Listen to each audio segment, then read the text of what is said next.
Bienvenue sur le plateau podcast de Savoie News et c'est Jean-Luc Bock qui l'inaugure. Bonjour Jean-Luc. Bonjour Laurent. La montagne, ça te gagne comme d'habitude. Alors France Montagne et puis bien sûr les maires de station se posent plein de questions, j'imagine, avec cette instabilité politique. Avant de parler de la saison, qu'est-ce que tu penses de cette conjoncture et qu'est-ce qu'il en est pour nos domaines skiables ?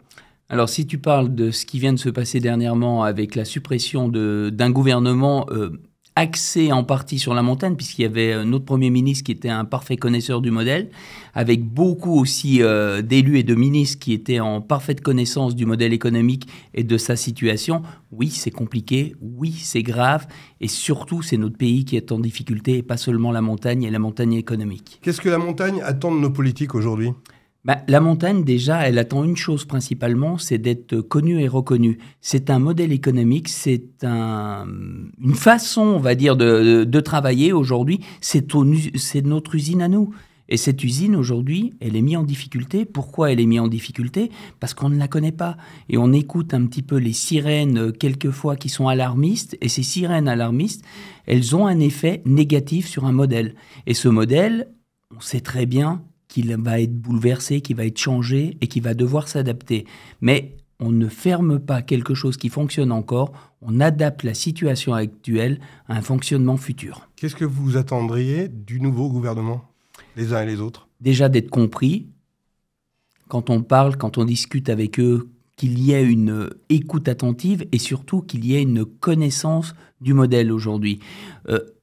La difficulté que la France va avoir, et toute la France, et notre modèle en fait partie, c'est tout simplement que dans les quelques mois, les quelques années à venir, il va falloir qu'on sache pertinemment où on va aller.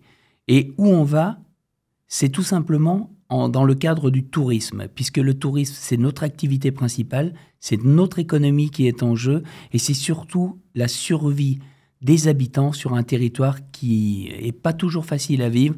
Même ce dérèglement climatique a des conséquences. On l'a vu avec les éboulements, on l'a vu avec des coulées de lave torrentielles, on l'a vu avec des précipitations abondantes et des périodes de sécheresse. Tout ça fait qu'aujourd'hui, on travaille, on vit sur nos territoires et il faut qu'on soit entendu et écouté. France Montagne voit l'hiver avec un bon signe puisque la neige est annoncée, les réservations sont pleines, on le sait déjà. Quels sont les curseurs que vous voulez cultiver sur les prochains mois ? Déjà, pensez à ceux qui sont en difficulté ou qui seront en difficulté, les stations de très basse altitude en versant sud, puisque leur modèle doit s'adapter beaucoup plus rapidement que les autres. Mais par contre, le ski est encore le vecteur économique qui pousse tout le monde à venir en station et à faire fonctionner ce modèle. On le voit, les réservations sont en hausse, sont en avance sur l'année dernière qui était le meilleur modèle depuis de nombreuses années. Et cela permet à tout le monde d'avoir une envie, une motivation encore plus grande de faire fonctionner ces stations. Alors ces stations, elles marchent grâce au ski, on le dit, mais pas que, on essaye de se diversifier. Est-ce que ça prend vraiment ? Est-ce que le ski ne reste pas l'atout numéro 1, quoi qu'on en dise, quoi qu'on en fasse ? En tout cas, pour le moment, c'est l'atout économique principal. Et derrière, la diversification, on n'a pas attendu que certaines personnes bienveillantes, soi-disant, pour l'économie de montagne, nous le disent. Ça fait des années, et notamment l'ANMSM, ça fait depuis 2007 qu'on travaille avec Sim Durable, qu'on travaille sur une évolution du modèle, sur un changement et sur quelque chose qui permettrait d'accompagner cette transition. Alors justement, les maires de station aujourd'hui sont préoccupés par cet axe politique qui est instable, par aussi la situation au niveau du climat. Où sont là aussi les objectifs à venir ? Les objectifs déjà sont de permettre l'adaptation et surtout de permettre à avoir un modèle économique qui permette aux habitants de vivre sur ce territoire.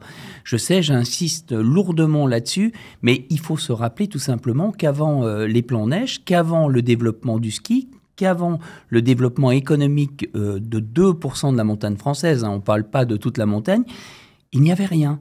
Et qu'en hiver, principalement, c'était l'exode. L'exode en milieu urbain pour aller trouver un métier qui permette aux familles de continuer à exister et travailler sur les territoires.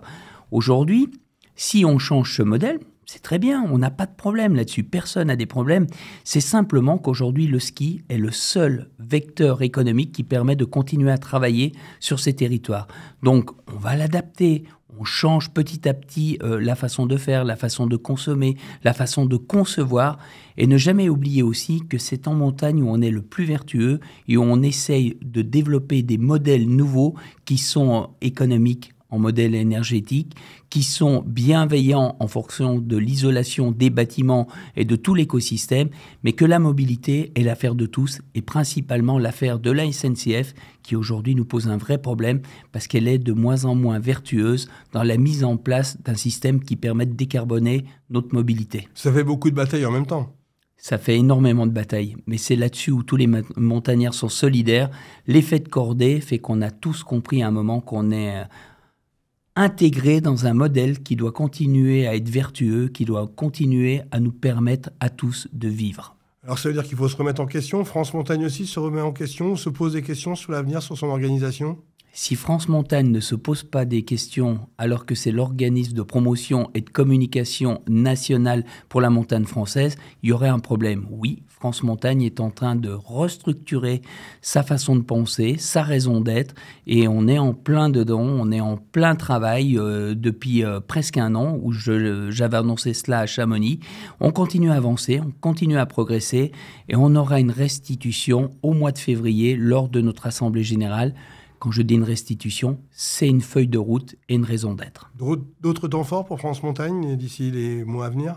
Alors, évidemment, on a lancé toute la partie hiver déjà depuis un certain temps, puisque en règle générale, on travaille avec une saison de retard.